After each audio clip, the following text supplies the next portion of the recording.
guys, welcome back. I feel like it's been so long since I did like a sit down video, but I'm back and I have a really cool video to share with you guys. So as some of you guys know, I have started my job as a registered nurse in the ER, and I have finally completed my first week in the emergency room, and I have a ton of information to share with you guys. So if I could describe my first week in the ER in one word, it would be overwhelming.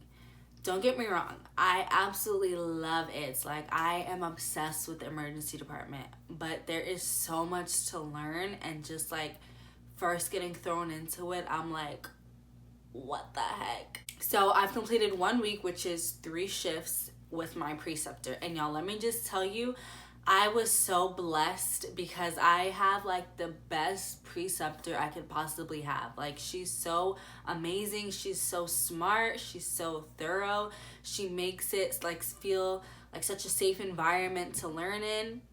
She's just like A+. And not only her, but the entire staff at my hospital is just like amazing, and everybody was so friendly when I was first getting there, and they were like, hi, what's your name? And I'm like, hey, I'm Lexi. You know, just very inviting, which I love, because I'm coming in with like 0 nursing experience, and I'm scared to be there because I'm like, I don't know what I'm doing. Please teach me. So yeah, 3 shifts in, and guys, I can honestly tell you guys, I have learned more in these past 3 shifts about how to be a nurse than I have in my entire nursing school experience. Truly. Don't get me wrong, I learned a lot in nursing school, but a lot of the stuff I learned in nursing school was about like disease processes and kind of like the background information. But I really learned how to be a nurse in the field. Even in practicum, I felt like I didn't have a lot of autonomy because I didn't have like codes to the medication room, or I always had to get my nurse to pull stuff and she was always there with me. But now that I have my own license, I'm like doing these things on my own, and I'm like, am I doing this right? But I have so much more autonomy, and I'm being able to get that real life nursing experience, which I didn't get in nursing school. So 1 week in, I already have like 10 times the amount of confidence coming in because I've been practicing things so much. So when everyone at my job found out I was a new grad, people were either like, girl, you're crazy for starting in the ER, or they told me I'm really brave. And I'm finally starting to see what they mean by that. There is so much to learn in the ER. It's like overwhelming. Like, my nurse, she goes into the room as soon as the patient comes in. She's already starting lines. She knows what to do. And I'm just in the corner like, hey, like I still don't know what to do yet. There's really just so much to learn about because people come in with all types of stuff. Like, I don't think I've had the same diagnosis in 3 days that I've been there. And for every single diagnosis, you treat it differently. So to just know what the doctor is gonna want, like, I don't have that instinct yet. So I don't know how to go about my patient care yet. Because when you're on the floor, you know, you get report, there's orders there already, you know what you're gonna do. But when you're in the ER, a lot of times you're the first person the patient sees. So a lot of times you have to anticipate what the doctor's gonna want because you get really behind, like really quickly. But that's another thing that I love. Like, looking back, I cannot see myself working inpatient nursing, like at all. Unless the only place I could see myself working inpatient is either in the pediatric ICU or in the NICU. But other than that, like I will not go back to inpatient nursing.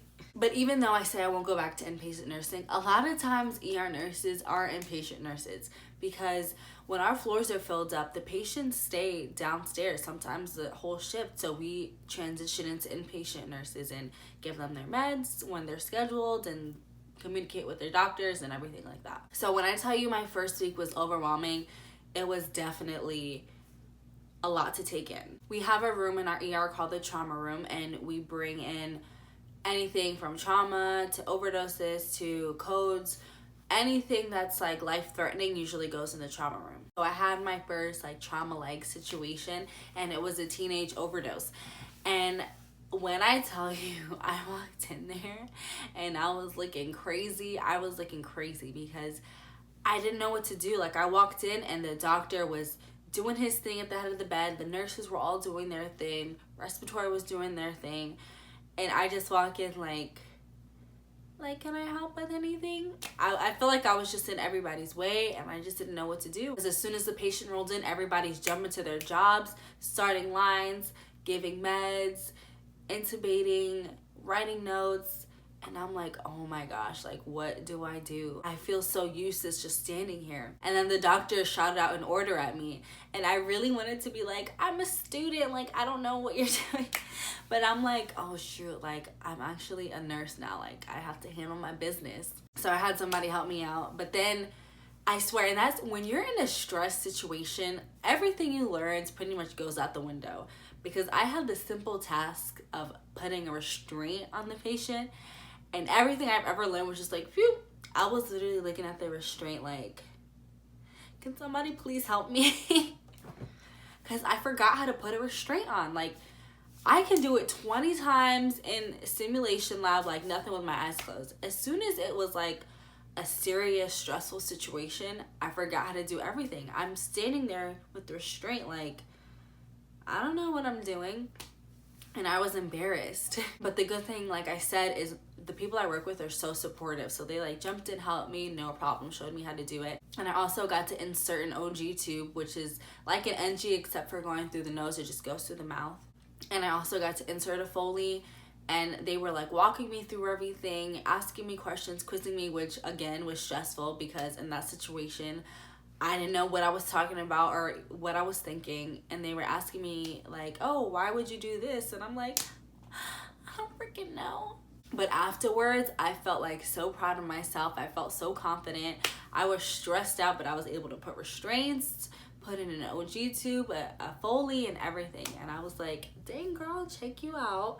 You know, that was my second day and I already got to do all those skills and I never got to do even one of those throughout my whole nursing school experience. Also, this week I got to witness 2 moderate sedations and I actually got to help with one, which was an older patient that had dislocated their shoulder. I got to like apply the counter pressure while the doctor like pull the arm in like crazy ways to try to put the shoulder back in, which was pretty cool. And also this week I got to start some IVs. Y'all, let me tell you, my goal is to be IV queen. I want to be like the girl that can start an IV in somebody's forehead if I needed to. Like, I want to be that good. So this week I attempted 6 IVs and out of those 6 I actually got 4, which is pretty good because I got my first 2 ever on my first try. And I was so nervous because I draw blood all the time as a tech, but for some reason in IV I was like, oh my god, I don't know what I'm doing. So when I got it on the first try, I walked out of the room like, where's my IV queen crown? But it's nerve-wracking when you haven't done a skill on a patient before, and you know, sometimes they ask you like, oh, have you done this before? Like, yeah, I've done this, like in the simulation lab. But I was so proud of myself for getting those IVs, y'all. And also I got to do 2 straight casts. One was on like a really little baby, which was like so sad.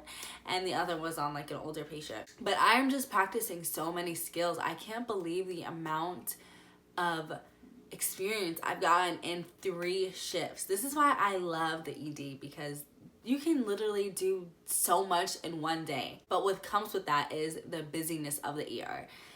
When I was on the floor, don't get me wrong, it was busy, but there was always time to like go to the bathroom, you know, go to lunch, go to breakfast. In the ER, we are lucky if we get to lunch before 2 o'clock. Like, it is that crazy. And some days, like, there's just like no time. Even to go pee, I have to like configure some type of schedule to go like run to the bathroom because my bladder is like this big. I pee once every hour on the hour. So for me, it's been a struggle. I'm like crossing my legs, trying not to pee on the floor because there's just like no time. And I don't want to miss out on things and not get the full experience by like running to the bathroom all the time. But again, I love that pace because the day goes by so fast. When I was working an inpatient, my day would literally drag. I would look at the clock and be like 8 o'clock in the morning and I'd look 5 hours later and it'd be 8:30 and I'd be like, oh my gosh. In the ER, I look at the clock at 8 o'clock in the morning and I check 5 minutes later and it's 6 o'clock in the afternoon. Like, it goes so quick. I can't believe how fast my shifts go by in the ER. I love it because I feel like, I don't know, I'm not even working because it just like, it just zooms, and then it's time to go home, and then I go to sleep, and then I come back and do it all over again. So the main things that I really love about the ER so far is a lot of our care is task oriented. So when a patient comes in, you kind of have orders that the doctor puts in that you follow, and you kind of just check off, you start a line, you send the labs. And that's what I like because I'm a big checklist kind of person. So I love like checking off when I do things. And that's pretty much what a lot of the care is. The doctor puts in orders, we carry them out, and then, vitals every hour, every 2 hours, we know exactly what we have to do. So that's what I like, when you get to check off stuff and it's like, ooh, I'm moving, I'm working. I also love the fast pace of it that goes along with the task orientedness of it, because you're focused on your task and what you're doing with your patient that you don't even notice that 5 hours just flew by because there's so much excitement going on. I swear it's like an episode of Maury every time I'm in the ER, because there's always like some type of drama going on, and it's like, this is where I need to be. I also love the mystery of not knowing what's gonna roll in, what's coming through EMS, what's in the waiting room. And I love solving the mystery when somebody comes in with something and then we run all these tests and figure out what's going on. I'm also a big like murder mystery geek, so I love like finding out about the story and then seeing who did it and all this stuff. And that's what it feels like in the ER. You know what's going on with the patient. You see the symptoms, and then you run these tests, and then you figure out what it is. So I love that part of it. And another one of the big things that I love about it is you never feel alone. Like, there's always people around you. The paramedics are always there, and that's something that we don't have on the floor in inpatient nursing. We don't have paramedics on the floor. But paramedics are always in the ER. They help us start lines. They help us get blood cultures.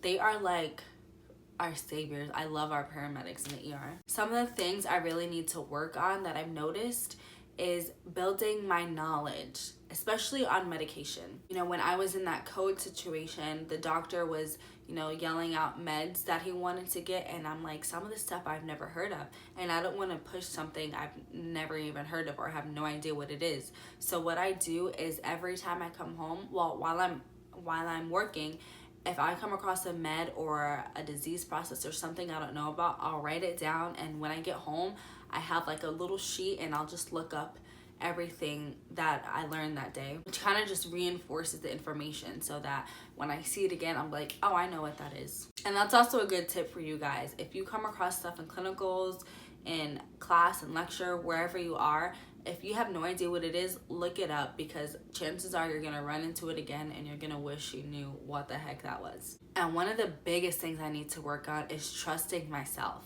because this is the first time I've had so much autonomy and I kind of don't know what to do with it because I'm so nervous to make any mistakes. So I'm kind of like nervous to do a lot of things, especially my first time filling meds from the Pyxis. They call it something different, but most people call it the Pyxis. I rechecked my meds 6 times before I even left the room. I'm like, okay, right patient, like right dose, right route, because I'm so scared to make any mistakes, which is honestly a good trait sometimes. Like, you want to have some fear when you're practicing nursing, because that's what keeps you on your toes. When you get too comfortable, that's when mistakes starts to happen. So you kind of want that little thought in the back of your head that's scared to make a mistake, so you do your checks, you do your rights, you do everything. But yeah, guys, so far I am loving it, and I'm gonna keep you guys updated throughout my journey and let you guys know how I am progressing in the emergency department. So thank you guys so much for watching, and I'll see you in the next video.